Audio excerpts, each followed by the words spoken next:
चना बेचिए, सब्जी बेचिए। सरकार में बैठे हैं, सरकार के अंग है, राज्य सरकार को चला रहे हैं, 6 सालों से आपकी बहुमत की सरकार है और बोल रहे सिस्टम सिस्टम सिस्टम। अरे सिस्टम में आप बैठे सिस्टम बनाने के लिए, आप सिस्टम में बैठे नीति नियम बनाने के लिए, और नहीं तो घास चराइए, बकरी ले घास चराइए, उनको चरण ले जाइए। बिल्कुल इस राज्य के ओबीसी छात्रों के भविष्य के साथ खिलवाड़ किया जा रहा है, जो कि बहुत ही चिंता का विषय है। जिनकी आबादी 54% है, कसूर ओबीसी समाज का भी रहा है। उनको घंटे की आनंद से सुखद अनुभूति की प्राप्ति होती है।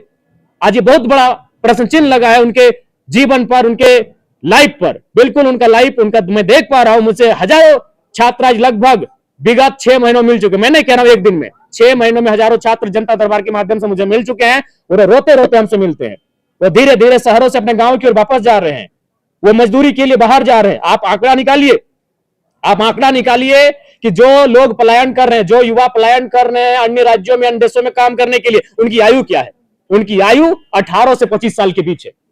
आप औसत आंकड़ा निकालिए इस राज्य का। 18 से 25 साल के नौजवान कौन होते हैं? जो परीक्षा की तैयारी करते हैं, जो आंखों में सुनहरे सपने सजाते हैं कि मुझे कलेक्टर बनना है, मुझे बीडीओ बनना है, मुझे सीओ बनना है, मुझे शिक्षक बनना है, मुझे अभियंता बनना है, मुझे चिकित्सक बनना है। वो नौजवान होते हैं। आप आंकड़े को, अगर आपके पास आंकड़े नहीं है, मैं आंकड़ा लेके आपको दूंगा, क्योंकि मेरे जानकारी में लगभग 107 प्रवासी मजदूर केवल मर के वापस आए हैं। और जब मैंने उनकी आयु सीमा का गणना किया तो उनकी आयु सीमा की गणना लगभग 22 से 26 साल औसत है।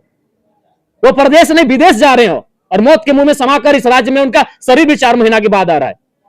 आपने सरकार को सुझाव भी दिया कि अगर जरूरत पड़े तो बंगला भी नीलाम कर। हाँ बिल्कुल, मंगला ही नहीं, मैंने कहा विधायक निधि को भी रोक दीजिए। विधायकों को एक वित्तीय वर्ष में खर्च करने के लिए 5 करोड़ दिया जाता है। हमारे यहाँ 81 विधायक है, 400 करोड़ एक अच्छा खासा राशि हो जाएगा। और दूसरा बात, विधायक निधि से हम करते क्या है? हम कोई बहुत बड़ा काम नहीं करते विधायक निधि से। आपकी जानकारी के लिए बता दें, पहले जब हम विधायक निधि लेके जाते हैं तो उसको हम लोग पंचायत वाइज डिस्ट्रीब्यूट करते हैं। जैसे मेरे डुमरी में 70 पंचायत है, तो 5 करोड़ को हम 70 से भाग देंगे तो कितना निकल कर आएगा? 7 7 लाख रुपया। 7 लाख रुपया से हम कौन सा तीर मार लेंगे?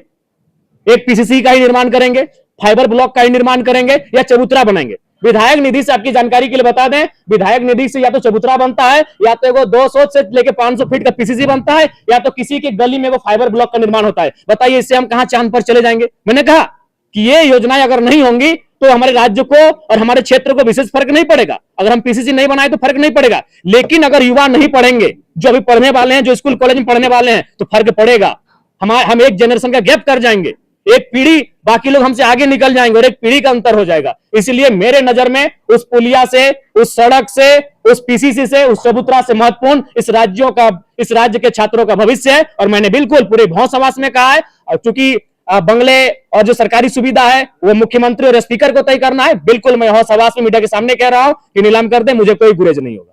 छात्रों के भविष्य को किस रूप में अंधकार के रूप में देख रहे हैं, क्योंकि सरकार के पास नौकरियां है नहीं, क्योंकि इनके पास प्लानिंग है नहीं, ये नौकरी सृजन करने में सक्षम है नहीं।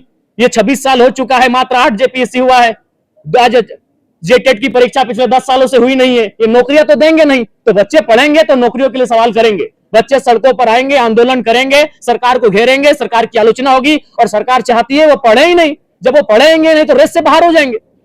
तो ये चाहते हैं कि स्कॉलरशिप ना दिया जाए, ताकि वो बड़ा होकर जब नौकरियों का दावा करेंगे, नौकरियों की मांग करेंगे, तो रेस से बाहर हो जाए। ये संकीर्ण सोच है हमारी सरकार की, जिस पर हमें बहुत ही घिन आती है।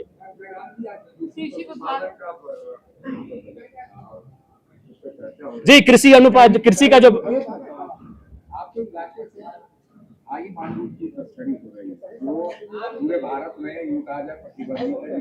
देखिए, बिल्कुल आपने सही कहा था, ये सच है। और इसको लेकर मेरे समर्थकों ने कई बार गाड़ियों को रोका भी है, कई बार हम लोगों ने प्रशासन को पकड़ के दिया भी है। हम लोग लगातार उन चीजों के लिए प्रयास करते हैं, लेकिन उसके लिए सरकार को लगना होगा, क्योंकि जो प्रशासनिक महकमा है वो सरकार के इशारे पे काम करती है, विधायक के इशारे पे नहीं। क्योंकि मेरा एक क्षेत्र पड़ता है, हम एक क्षेत्र में प्रशासन को लाके वहां खड़ा कर सकते हैं, लेकिन जो मांगुर का कारोबार होता है वह हमारे धनबाद जिले के मैथन से लेकर जब तक आप चौपारण को पार नहीं करेंगे, तो उस क्रम में कई गो थाना आता है। मान के चलिए निरसा में 2 थाना आएंगे, गोविंदपुर आएगा, बरवड्डा आएगा, राजगंज आएगा, तो चाची आएगा, निमिया घाट आएगा, डुमरी आएगा, बगोदर आएगा, बरी आएगा, बरकट्ठा आएगा, चौपारण आएगा। 10 क्या सवालों का जवाब नहीं पाया संबंधित मंत्री? मैं बिल्कुल सवालों के जवाब से मैं असंतुष्ट हूँ। मैंने सवाल वही किया कि अगर केंद्र ने आपको राशि का भुगतान नहीं किया तो ऐसी परिस्थिति में आप क्या करेंगे? बच्चे पढ़ेंगे या पढ़ाई छोड़ देंगे, बंधुआ मजदूर बनेंगे, उनका भविष्य क्या होगा? तो उनका जवाब स्पष्ट नहीं था, गोल मटोल जवाब था। देखिए एक बात तो स्पष्ट जान लीजिए, इच्छा शक्ति का अभाव है और मुझे लगता है कि शायद ओबीसी होना ही इस राज्य में गुनाह है। पहले तो हम लोग सोचते थे कि नौकरियों में ओबीसी के साथ दुर्व्यवहार होता है, कि आबादी 54% और आरक्षण 14%, ऊंचे पदों में उनके साथ दुर्व्यवहार होता है, लेकिन आज देखने को मिल रहा है कि अब उनके बच्चों को पढ़ने में भी उनके साथ दुर्व्यवहार किया जा रहा है।